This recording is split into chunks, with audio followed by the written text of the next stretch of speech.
بسم اللہ الرحمن الرحیم۔ میثاق مدینہ غیر مسلموں سے سلوک کی بے مثال دستاویز ہے۔ ریاست مدینہ کے پہلے دستور میں غیر مسلموں کو ان کے حقوق کا مکمل تحفظ دیا گیا۔ انسانی تاریخ کے اس پہلے دستور میں درج ہے کہ یہودیوں میں سے جو کوئی اتباع کرے گا اسے ریاست کی طرف سے حفاظت اور مساوات حاصل ہوگی۔ ریاست کی حدود میں رہنے والے یہودی مسلمانوں کے ساتھ ایک سیاسی وحدت ہیں۔ انہیں مذہبی آزادی حاصل ہوگی، ان پر ظلم نہیں کیا جائے گا اور نہ ان کے دشمن کی مدد کی جائے گی۔ انہیں ظلم اور زخم کا بدلہ لینے کا حق حاصل ہوگا۔ اگر کسی یہودی قبیلے کا کوئی حلیف دستور کی خلاف ورزی کرے تو اس یہودی قبیلے کو ذمہ دار نہیں ٹھہرایا جائے گا۔ جب یہودی مسلمانوں کے ساتھ مل کر کسی جنگ میں شریک ہوں گے تو انہیں اور شریک نہ ہونے والوں کو بھی امن حاصل ہوگا۔ ریاست مدینہ کے یہودیوں کو جان و مال کا تحفظ، مذہب، جائیداد، کاروبار اور سماجی روابط کی مکمل آزادی دی گئی تھی۔ یہودیوں کا اپنے علاقے میں الگ پنچایتی اور عدالتی نظام ہوتا تھا، جن میں ان کے مقدمات کا فیصلہ ان کے مذہبی عقائد اور رسم و رواج کے مطابق کیا جاتا تھا۔ سیدنا حذیفہ رضی اللہ تعالیٰ عنہ فرماتے ہیں، میں غزوہ بدر میں صرف اس لیے شریک نہ ہو سکا کہ میں اور ابو جبل ساتھ چلے تو راستے میں قریش مکہ نے ہمیں گرفتار کر لیا اور پوچھا کہ کیا تم محمد کے پاس جاتے ہو؟ ہم دونوں نے کہا نہیں، ہم صرف مدینہ کا ارادہ رکھتے ہیں۔ چنانچہ انہوں نے جنگ میں عدم شرکت کا وعدہ لے کر ہمیں چھوڑ دیا۔ ہم اللہ کے رسول صلی اللہ علیہ وسلم کی خدمت میں حاضر ہوئے اور جنگ میں شریک ہونے کی خواہش ظاہر کی۔ آپ صلی اللہ علیہ وسلم نے پوری داستان سن کر فرمایا کہ تم لوگ مدینہ واپس جاؤ، ہم کافروں سے معاہدوں کو پورا کرتے ہیں اور ان کے مقابلے میں صرف اللہ تعالیٰ سے مدد چاہتے ہیں۔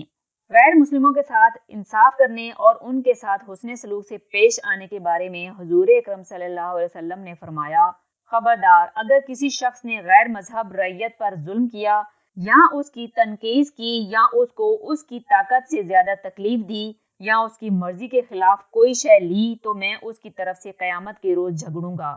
غیر مسلموں کے ساتھ معاہدہ کرتے وقت حضور اکرم صلی اللہ علیہ وسلم غیر مسلموں کے حقوق کا خیال رکھتے تھے۔ اہل نجران کے ساتھ معاہدے میں درج تھا کہ اہل نجران کو 2000 حلے 2 قسطوں میں دینا ہوں گے، 1000 ماہ سفر اور 1000 ماہ رجب میں دیے جائیں گے۔ ان کو 30 درہیں، 30 گھوڑے، 30 اونٹ اور ہتھیار مستعار بھی دینے ہوں گے۔ اگر یمن میں جنگ ہوگی تو وہ لوگ ان چیزوں کو واپس کر دیں گے اور اس معاہدے کی روح سے نہ تو ان کے گرجے گرائے جائیں گے اور نہ ان کے کسی پادری کو جلا وطن کیا جائے گا اور نہ ان کے مذہب سے کوئی تعرض ہوگا۔ ایک دفعہ نجران کے عیسائیوں کا 14 رکنی وفد مدینہ منورہ آیا۔ آپ صلی اللہ علیہ وسلم نے اس وفد کو مسجد نبوی میں ٹھہرایا۔ اس وفد میں شامل عیسائیوں نے اپنا روایتی لباس پہن رکھا تھا۔ آپ صلی اللہ علیہ وسلم نے عیسائیوں کے وفد کو اجازت دی کہ وہ اپنے عقیدے کے مطابق نماز مسجد نبوی میں ادا کریں۔ مسیحی حضرات نے مشرق کی جانب رخ کر کے نماز ادا کی۔ غیر مسلموں کے جو وفود بیرونی علاقوں سے مدینہ منورہ آتے، حضور اکرم صلی اللہ علیہ وسلم خود ان کی میزبانی کرتے۔ آپ صلی اللہ علیہ وسلم نے فرمایا، یہ لوگ ہمارے ساتھیوں کے لیے ممتاز اور منفرد حیثیت رکھتے ہیں، اس لیے میں نے پسند کیا کہ میں بذات خود ان کی تعظیم و تکریم اور مہمان نوازی کروں۔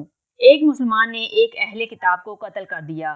مقدمہ حضور اکرم صلی اللہ علیہ وسلم کے پاس فیصلے کے لیے آیا۔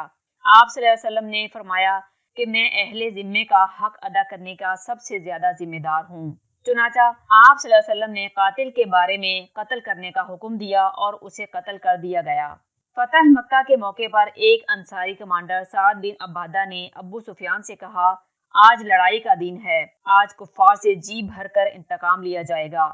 آپ صلی اللہ علیہ وسلم ناراض ہوئے اور اس سے جھنڈا لے کر اس کے بیٹے قیس کے سپرد کر دیا اور ابو سفیان سے فرمایا، آج لڑائی کا نہیں، رحمت اور معاف کرنے کا دن ہے۔ حضور اکرم صلی اللہ علیہ وسلم نے اسلام کے بڑے دشمن ابو سفیان کے گھر کو پناہ گاہ قرار دے دیا۔ ابو لہب کے 2 بیٹوں نے مسلمانوں کو سخت ایذائیں دی تھیں۔ فتح مکہ کے موقع پر یہ دونوں خانہ کعبہ کے پردوں کے پیچھے چھپ گئے۔ آپ صلی اللہ علیہ وسلم نے انہیں معاف کر دیا۔ قرآن پاک میں غیر مسلم اقلیتوں کے حقوق کے تحفظ کے لیے یہ بنیادی آیت نازل کی گئی۔ ترجمہ: دین میں کوئی زبردستی نہیں، بے شک ہدایت گمراہی سے واضح طور پر ممتاز ہو چکی ہے۔ سو جو کوئی باطل معبودوں کا انکار کر دے اور اللہ پر ایمان لے آئے تو اس نے ایک ایسا مضبوط حلقہ تھام لیا جس کے لیے ٹوٹنا ممکن نہیں، اور اللہ خوب جاننے والا ہے۔ تمہارے لیے تمہارا دین ہے اور میرا دین میرے لیے ہے۔ خیبر کی فتح کے بعد یہودیوں سے سختی کے بجائے نرمی کا سلوک کیا گیا۔ ایک یہودی خاتون حضرت صفیہ رضی اللہ تعالیٰ عنہ نے خفیہ طور پر اسلام قبول کر رکھا تھا۔ انہوں نے خواب دیکھا کہ چاند آسمانوں سے اتر کر ان کی گود میں آ گیا ہے۔ یہودی کاہنوں نے اس خواب کی یہ تعبیر بتائی تھی کہ اس کی شادی عرب کے حکمران یعنی حضرت محمد صلی اللہ علیہ وسلم سے ہوگی۔ آپ صلی اللہ علیہ وسلم نے حضرت صفیہ رضی اللہ تعالیٰ عنہ سے شادی کر لی۔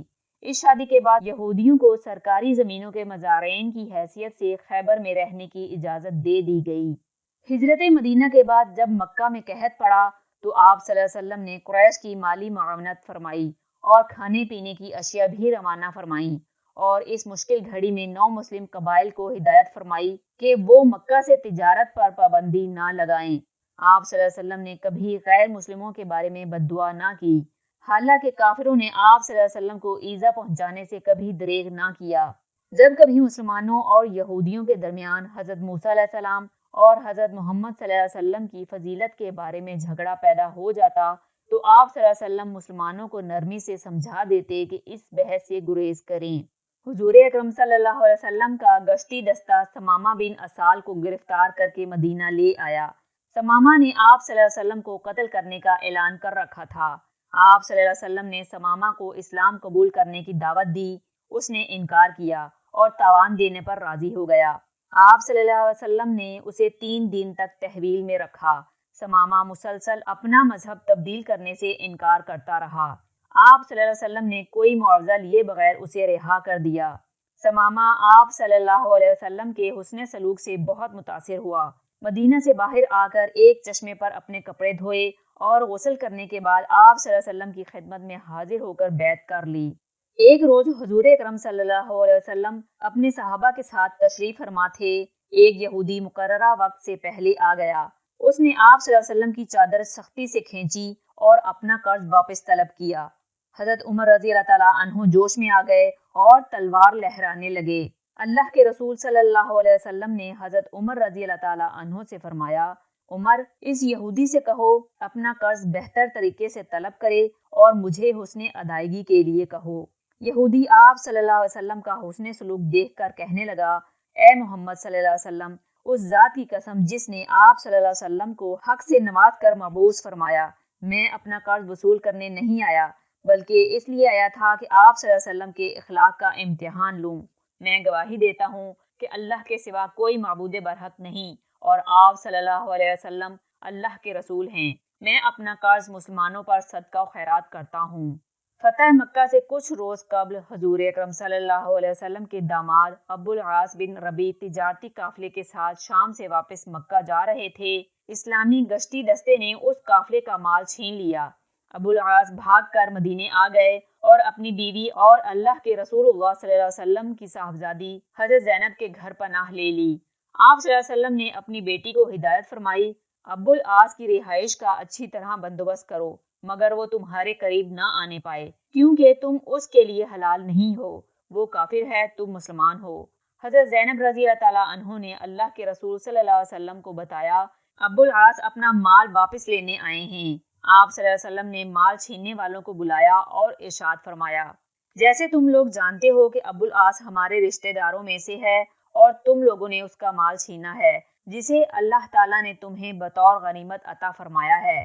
میں چاہتا ہوں کہ تم اس پر احسان کرو اور اس کا مال واپس کر دو، یہ میری تجویز ہے۔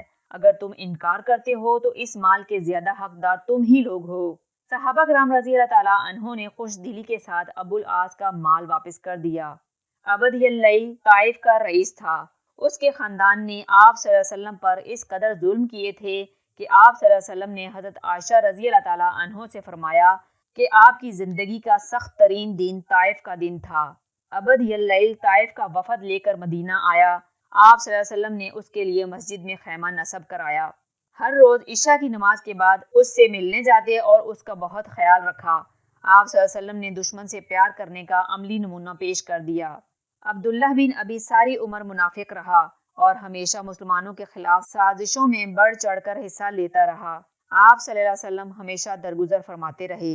جب وہ فوت ہوا تو آپ صلی اللہ علیہ وسلم نے اس کی نماز جنازہ پڑھی۔